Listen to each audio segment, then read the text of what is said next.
Hey everybody, it's Mike from Electric City Sentai DenziCaster, and this week on the DenziBlitz, it's part 3 of our look at Power Rangers Dino Supercharge.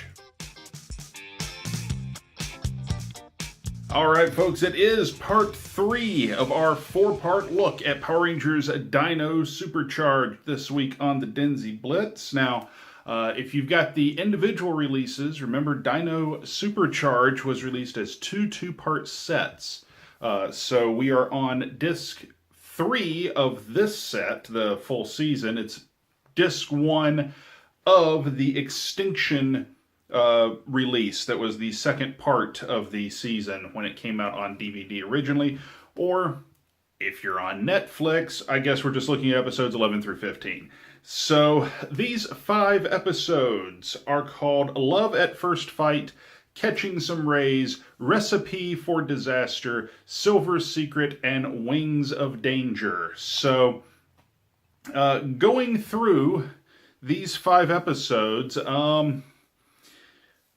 real quick, briefish synopses things, and then we'll move on to my thoughts. Love at First Fight is essentially a callback to an episode earlier on with Chase and his now girlfriend Kaylee, and it involves a monster basically disguising itself as a cute girl who they then are going to have to try to get her to go back into her own monster body instead of the sort of body snatchers kind of thing where she's taken over the body of this cute girl. And the only person that's probably going to be able to pull this stunt off and getting her to think that they really, really love her, but they would love her more if she were still a monster, is Chase, and almost costs Chase his girlfriend.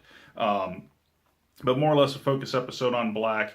An interesting reuse of a Kyryuger monster in this. Of course, that's what all of it is, but it's an interesting repurposing. Episode 12, Catching Some Rays, is a focus episode on Coda, where we find the cave where he was, where he and his family lived 100,000 years ago. We find his home. But there are some rocks that Grandpa always said, don't go past these rocks, don't go past this line or bad things will happen. Turns out that the cavemen had imprisoned a monster in there. Now, how this imprisoned monster had surfboards on her back and an ice cream cone for an arm, among other things, I'm not entirely certain, but did nonetheless. And the monster has the ability to, through using the sun's rays, apparently make everyone think they're on vacation and become super, super lazy. And it's up to Coda and Miss Morgan to save the day because all the other Rangers are stuck in vacation mode. Recipe for Disaster. We get the introduction of who I assume at this point is our actual big bad for Supercharge, and they call him Archnon in this series. He was Chaos in Kyryuger, but it's actually the big bad from Kyryuger. So we're actually seeing that costume now, but we meet that and Doomwing. Essentially, throughout these, we are hearing more and more about the Silver Ranger, who is somewhere in deep space.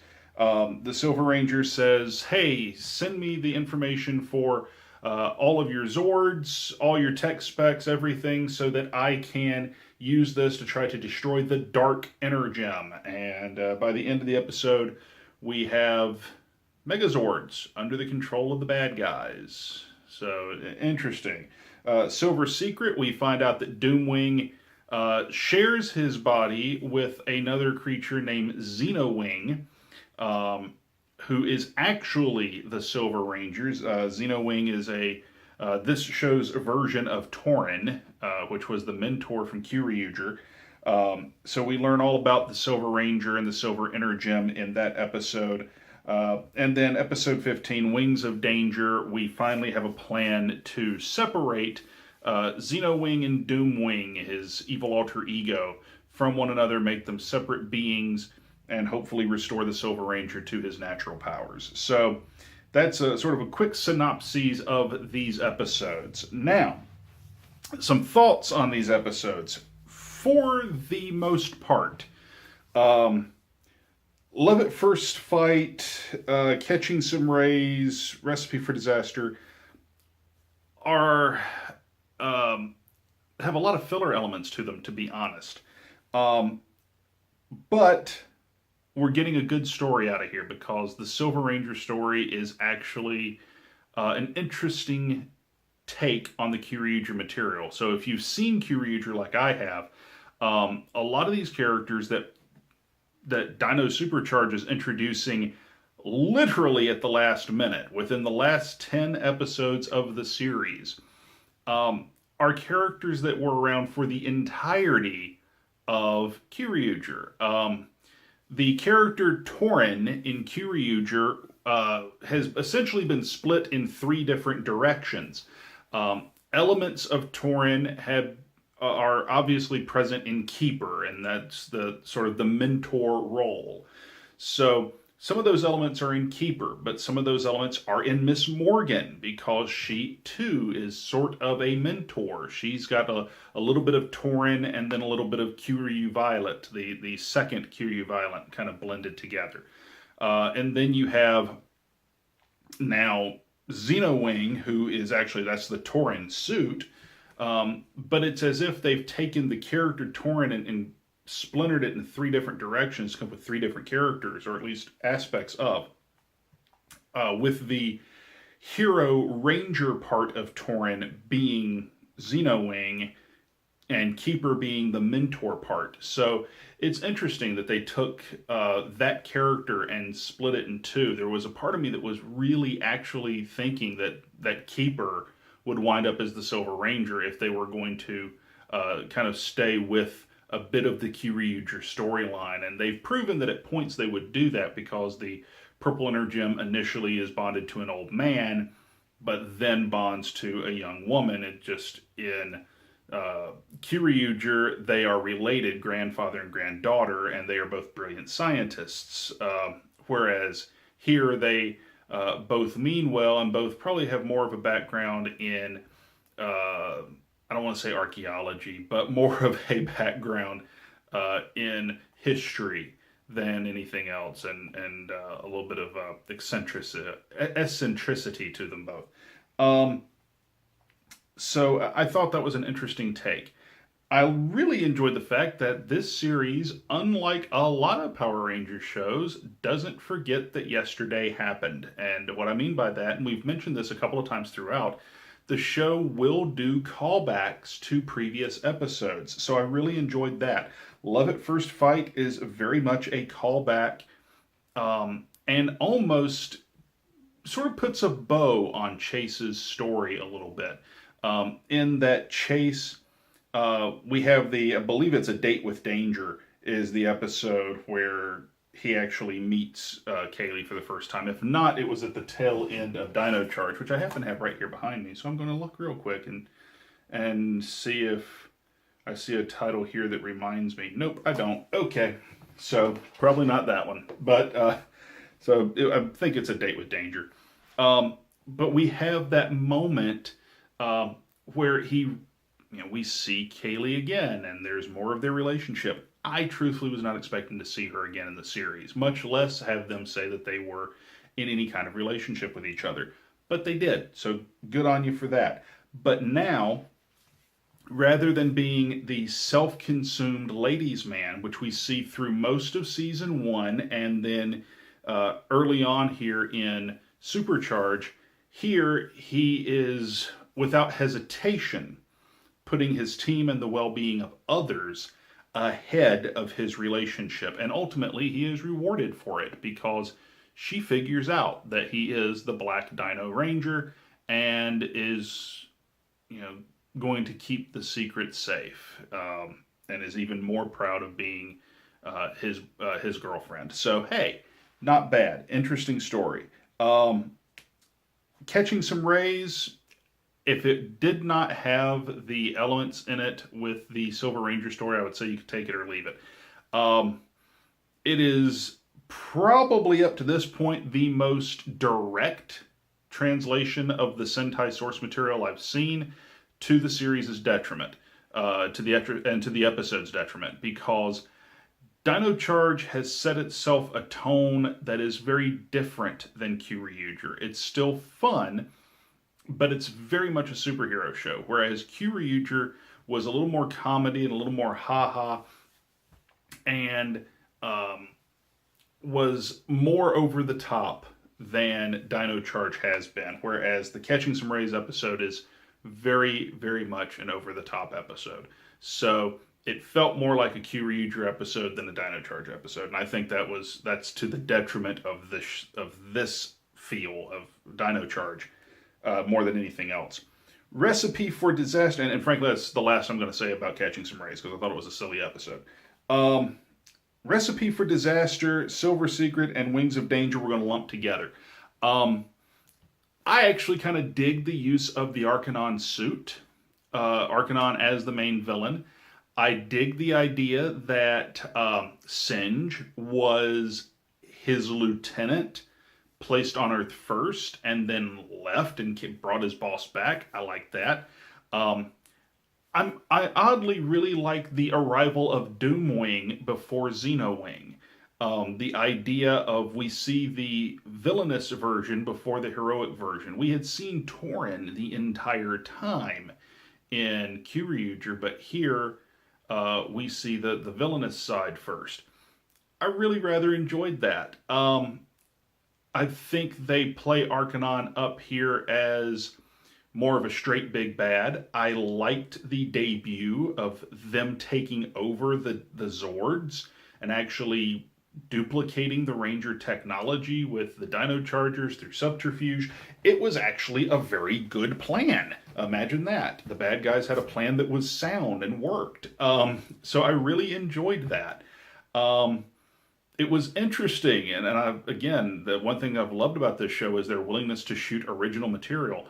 I really enjoyed the footage of seeing the monsters, of seeing Doomwing and Singe and Arcanon in the cockpits of the Zords, piloting the Megazords. And that's all new footage because I don't believe they ever did steal the Zords in Kyryuger, but more than that, it's obviously the American Zord sets. So, because all the Zords here in the U.S. have their own brand new sets, we shoot all the cockpit footage on our dime now, more than recycling the Japanese footage. So, I was really kind of pleased with that. That was an interesting introduction, and to show that this monster didn't need to destroy the Zords because he could take them over, gives you a sense very quickly that this is not, he's smarter than your average bear kind of monster, kind of big bad.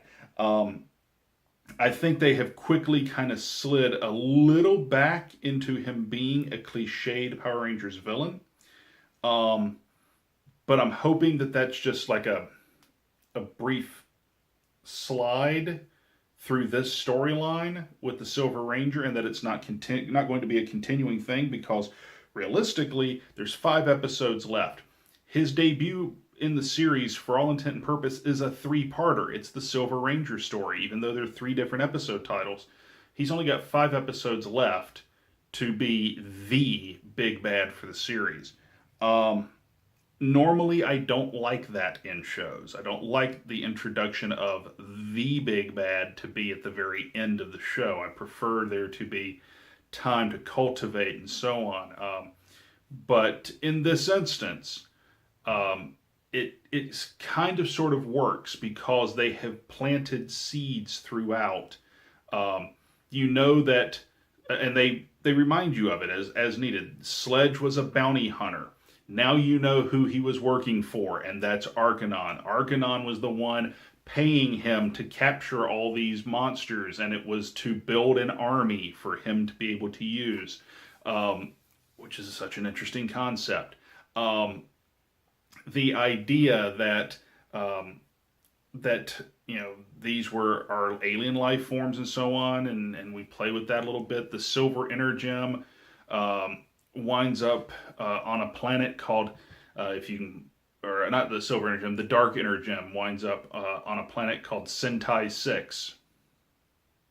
We'll let that one sit there for a second. Interesting way to work the name of the other franchise in. The Dark Inner Gem, as part of this storyline, also an intriguing piece of business. It has me wondering, because there is a Dark Kyryuger. That's Death Ryuger when he first appears as a bad guy. Kiryu Navy, as he shows up once the powers are redeemed. What could that mean? We see a character, and in this case, it's Heckle, as the protector in flashback of the Dark Inner Gem. That when the 10 Inner Gems were created from the powers of light, the darkness that was left over coalesces into the Dark Inner Gem, and it's the one thing that could destroy the other 10. And we know the bad guys have it. The Dark Inner Gem is used as the device that exposes the dark personality of Xenowing, Doomwing, and so on. So it's also what exposed Snide, the dark side of Heckle.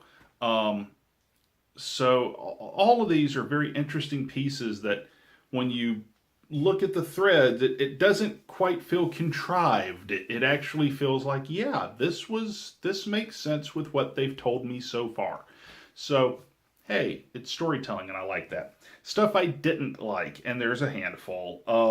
Like I said, the episode Catching Some Rays was pretty much just dumb, and we can do without it, except that there's some Silver Ranger story in it, so you kind of need it. So there's that. That whole episode did not sit well with me. Love at First Fight, episode 11. A chunk of it, I didn't care for that particular monster, the makeup monster. I didn't really care for that monster in Kyryuger, and so I don't really care for it now either. But that said, it was a good reuse of the material, even if, right?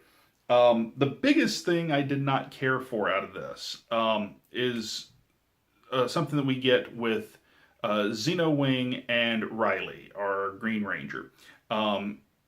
The finishing attack of Kiryu Silver of Tauren is this triangle / energy attack, which here they call the Silver Prism Slash. And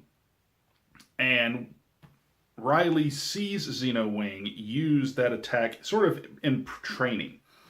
Xenowing blows him off, saying, no mere human could do this, when Riley says, hey, I'm a bit of a swordsman myself. Would you be willing to teach me this maneuver? Riley jumps in the way of a shot meant for Xenowing, basically saving him. Xenowing uses the Titano Saber, his sword, which I don't know why they had to link it to his Zord, because it wasn't linked to anything in Kyryuger other than just Tauren. It was his sword before he was the Silver Ranger. Or Kiryu Silver, to be more accurate. But he uses the saber to both heal Riley of his wounds, and then to essentially download the knowledge of how to use this attack straight into Riley's brain. I didn't care for that. That kind of reeked of, here, has attack. It made no sense to me. I understand that you have footage from Kyryuger that you're not going to be able to get around using, you're not going to be able to avoid using. Part of that is Kiryu Green using that triangle / attack, but it carried a certain amount of weight and gravity and hell yeah moment kind of thing in Kyryuger when Kiryu Green finally was able to use the attack, and we see him training, trying to master it. And you get none of that here. And truthfully, to me, it felt really cheap. But with that said, I will say this. These 5 episodes here are going a ways to redeeming this season for me. I was a little lukewarm on this half of the Dino Charge, Dino Supercharge cycle. But these 5 episodes, pretty good. They even remembered that Koda's a baseball player now in one of their training montages. So, hey. So yeah, these 5, much better. I would say 11 11, 13, 14, and 15 I would definitely put on my essentials list if I am saying you need to watch these episodes for the story. And if you can get someone to edit like the 5 minutes of episode 12 that are actually important out, get them, just watch those 5 and then forget the rest of it because it's horrible, in my opinion. Your mileage may vary. You might really like it. So with that said, folks, there's only 5 left. We've only got 5 episodes of Dino Supercharged to go, and that's going to be disc 4 of the season set we've got here. Although if you have the two sets released, sort of the first half, second half release, then we're on disc 2 of Extinction next time. So episode 16 through 20 are Freaky Fight Day, Warg World, The Rangers Rock, and Edge of Extinction, End of Extinction. That's 19 and 20, sort of a 2-parter. So looking forward to wrapping this one up, folks, next week, which means in 2 weeks, we head back to the world of Metal Heroes, and we are back to the Space Sheriffs. We're going to be watching Space Sheriff Scheider next here on the DenziBlitz in 2 weeks' time after we're done with this one. Hope last week you guys enjoyed our week off. It might be 2 weeks ago. Our Frankenstein episode that we did. Hope you guys did enjoy that. Slide that on the shelf over here for now. But we're back on track and on our regular viewing schedule. So, of course, if you want to help us out here at the ECS Network, we greatly appreciate it. We need lights, we need better cameras, we need tripods, all kinds of stuff, not just for here, but for 8-Star Anime, Chopsaki Cinema, all the shows here on the ECS Network. You can help us out in 3 very simple ways. If you want to help us out monetarily, which none of that money lines our pockets, it goes to help the channel, you can go to cafepress.com/ECS Network, pick yourself up a cool t-shirt, kind of like the Big G style DenziCaster shirt that I'm wearing here. Or you can jump over to our Patreon page and become one of our patrons, and that's cafepress.com/ECS Network or patreon.com/ECS Network. You can like us on Facebook, facebook.com/DenziCaster. Go over there. There's going to be a poll up. If it's not already up, it will be shortly, where we need you guys to help us pick out the show we watch after Scheider. So we need your help. We need some input with that. So jump over there and help us out. And of course, if you like this video, give it the thumbs up. If you didn't like it, give it the thumbs down. Feedback is good, and we appreciate any feedback you give us. Leave some comments down below. Let us know what you're thinking thus far in Dino Supercharge, and what you'd like us to watch in the future here on the DenziBlitz. And of course, hit the subscribe button. That helps us out a whole lot too. If you like this video, you like the DenziBlitz, you like DenziCaster, or any of the shows here on the ECS Network, hit that subscribe button and help us get to where we can start saying, hey, go to youtube.com/something instead of telling people to search for us on the ECS Network. You got to have 100 subscribers before they'll let you do that. So you can help.